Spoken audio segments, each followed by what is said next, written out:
El antiguo Egipto, como el de los Olmecas en Bolivia, surgió de una vez y se formó por completo.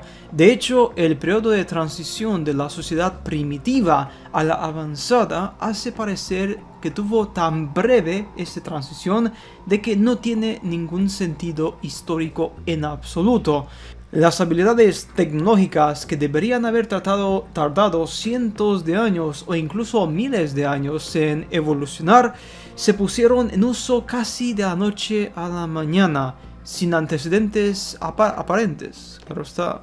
Por ejemplo, los restos del periodo predinástico alrededor de 3500 a.C. no muestran ningún rastro de escritura. Poco después de estas fechas, de manera bastante repentina e inexplicable, los jeroglifos familiares de muchas de las ruinas del antiguo Egipto comienzan a aparecer en un estado completo y perfecto. ¿Por qué será? Antes no están, ahora sí. Lejos de ser meras imágenes de objetos o acciones, este lenguaje escrito fue complejo y estructurado de objetos y acciones.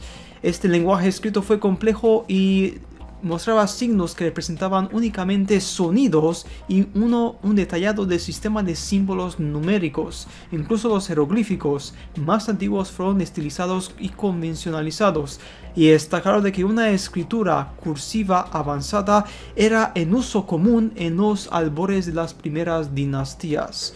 Graham Hancock, Huellas digitales de los dioses, la evidencia de la civilización perdida de la Tierra. Bienvenidos aquí al canal AlphaMind. ¿Cómo estáis todos? Lo que os conté hasta este momento fue un excepto del libro de Graham Hancock. Este hombre escribió un libro fantástico que se llama Las huellas digitales de los dioses, en el que comenta cómo las civilizaciones perdidas del mundo es que desaparecieron y aparecieron de una forma brutal, de repente, sin previo aviso. Y lo más impactante es que la tecnología que estaba con ellos pues no se puede identificar y no queda rastro de descripciones aclarantes de esta tecnología, como si esta tecnología estuviese aquí pero después desapareció, ¿no? Pues esto es exactamente lo que pasó con los Olmecas. Los Olmecas es una civilización de Mesoamérica que es de lo más interesante, lo más curiosa e increíble. Pues bien, se desconoce realmente el origen de los Olmecas. El propio nombre significa pueblo del caucho. Así es, y fue atribuido por Bernardino de Sahagún en la primera mitad del siglo XVI. Identificó a los indígenas que vivían en la selva costera del Golfo de México y solo más tarde se extendió a los habitantes más antiguos de Veracruz y Tabasco, probablemente del linaje maya. El pueblo olmeca entonces daría vida a una gran cultura mesoamericana e inventó los sistemas de escritura y numerología presentes, de algunas variaciones y también en otras culturas mesoamericanas. En su producción artística fue muy notable, especialmente en el campo de la escritura de piedra, claro está. La riqueza de los hallazgos arqueológicos en la Veta es absolutamente impactante. Conserva estelas, altares y cabezas colosales en basalto. Aquí está el problema, con cabezas gigantes e increíbles hechas supuestamente por esta civilización primitiva. Material que proviene de lugares a más de 100 kilómetros de distancia y que quizás fue transportado en balsas por el río de Tonalá, posiblemente. Ahora bien, las cabezas representan de manera realista rostros con rasgos negroides. Aquí está el problema, con un tocado similar a un casco en las estelas que representan hombres y gatos. En los altares hay escenas de la lucha entre hombres humanizados y jaguares. Los personajes tienen cuerpos en su mayoría robustos, masivos y a menudo mal formados.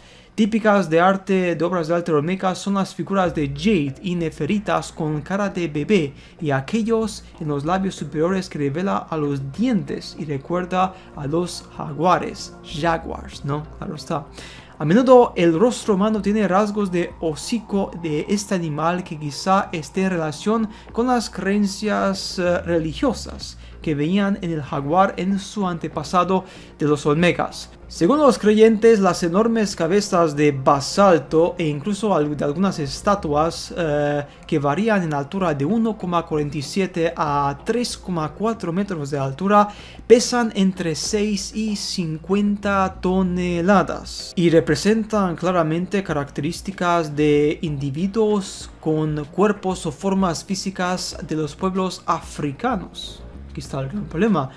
Las colosales cabezas no solo están presentes en la venta, sino también en los asentamientos olmecas de San Lorenzo y Tres Zapotes. Y esto es una locura porque estos asentamientos se encuentran a una distancia de aproximadamente 1600 kilómetros entre sí. Entre otras cosas, hay una infinidad de figurillas que representan a pequeños individuos con rasgos mongoles. Aunque pueden parecer niños, está claro que no lo son, ya que muchos de ellos tienen una espesa barba, numerosos tallos que representaban a individuos con rasgos europeos y asiáticos, a menudo con una larga barba, claro está, en ocasiones vestidos en particular, en contraste con el hecho de que los olmecas solían representar siempre a individuos desnudos o semidesnudos. Esto podría ser evidencia del hecho de que este grupo étnico que se componía de los olmecas eran de un tipo multirracial impresionante que incluía personas de raza africana, asiática y también europea en el mismo lugar hace cientos o por lo menos casi 1000 años. O sea, es una locura. ¿Cómo es que es esto posible?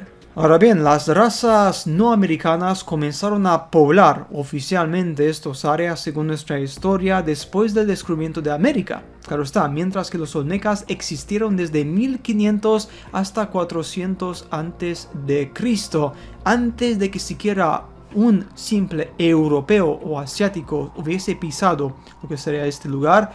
Según lo que sería la versión oficial de la historia, estos olmecas, esta cultura antigua ya pues talló seres humanoides con cabezas gigantes, de cabezas de piedra, me repito, de tamaño de 5 a 50 toneladas, de europeos, asiáticos y africanos.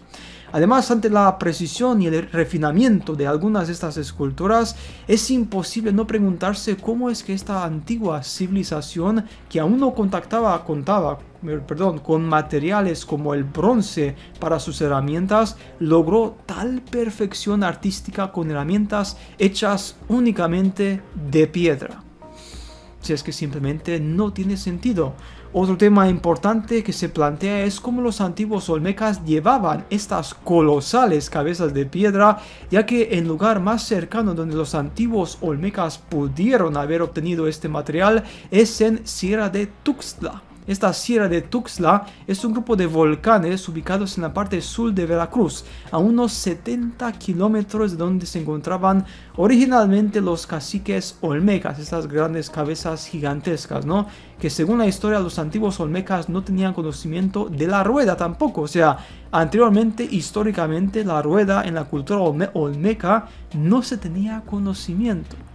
Pero ¿a dónde vamos? ¡Qué locura!, ¿no? Ahora bien, según lo que sería la versión oficial, hay dos posibles explicaciones. La antigua civilización, esta es la primera explicación, habría utilizado rodillos de madera, o sea, como los egipcios, ¿no?, que se colocaban debajo de la roca para minimizar la fricción y facilitar el transporte, y así ponían rodillos constantemente. Pero si eso fuera realmente cierto, se necesitaría una gigantesca cantidad de madera y trabajo humano para mover una piedra que pesa más de 40 toneladas y llevarlo 70 kilómetros hasta su lugar. ¿Y por qué? ¿Por qué uno haría tanto esfuerzo sobrehumano con miles de personas para llevar una gigantesca piedra y ponerla para, pues, honrar a su cacique, a su jefe, ¿no? Pero por favor, es que estamos locos realmente. ¿Quién se cree esta tontería?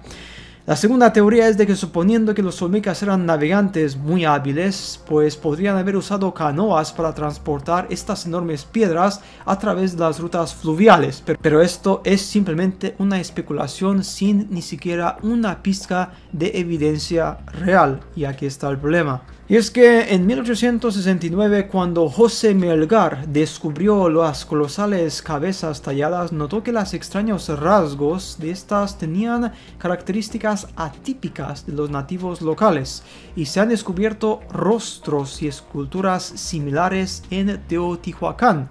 Aquí está. Misteriosamente, estas cabezas gigantes han sido encontradas enterradas profundamente, casi como si sus creadores quisieran ocultarlas. ¿Pero por qué motivo? ¿Cuáles son lo que serían los motivos ocultos de ocultar estas gigantescas cabezas? ¿Para ocultar sus obras del pasado? Pues bien, aquí tenemos una vez más un gran misterio alucinante, las cabezas olmecas, de un tamaño y un peso de 50 toneladas como máximo, y una altura, como repito, de 1,74 a 3,4 metros de altura. Construcciones imposibles, por supuesto, por una cultura que utilizaba herramientas de piedra. ¿Cómo es esto posible? Pues claro está, no es posible, porque en el pasado remoto hubo una cultura muy avanzada que desapareció por arte de magia. De repente se fueron, se murieron, nos abandonaron. ¿Qué hicieron realmente? ¿Quiénes fueron? ¿A dónde se fueron? ¿Por qué nos abandonaron? Y por supuesto, si realmente se fueron o no. ¿Se metieron debajo de la tierra o se fueron a otros continentes? ¿Abandonaron esta tierra cráter para siempre? ¿Encontraron una forma de salir del domo? No sé realmente, pero lo que serían las preguntas están aquí. Y esto es una vez más un gran misterio de que los olmecas representan ese miedo que muchos arqueólogos tienen de que realmente la historia es una fantasía, es falsa. La verdadera historia se oculta detrás de los escombros y por supuesto no quieren contárnoslo. ¿Por qué? Pues muy simple, para controlar las masas y evitar que el mundo sepa la verdad, que nosotros somos simplemente la siguiente raza después de un gran reseteo. La pregunta es la siguiente: ¿quién causa ese reseteo y cuándo será el próximo reseteo de la humanidad? Eso poco sabemos, o realmente casi nadie sabe qué pasará en los próximos 50, 100, 200, 500 años, porque es que hay fuerzas externas con poderes muy fuertes que pueden manipular de una forma increíble la mismísima faz, la misma realidad de la Tierra. Y bien, pues nada más, nos veremos como siempre en los próximos Death Mind. Hasta pronto.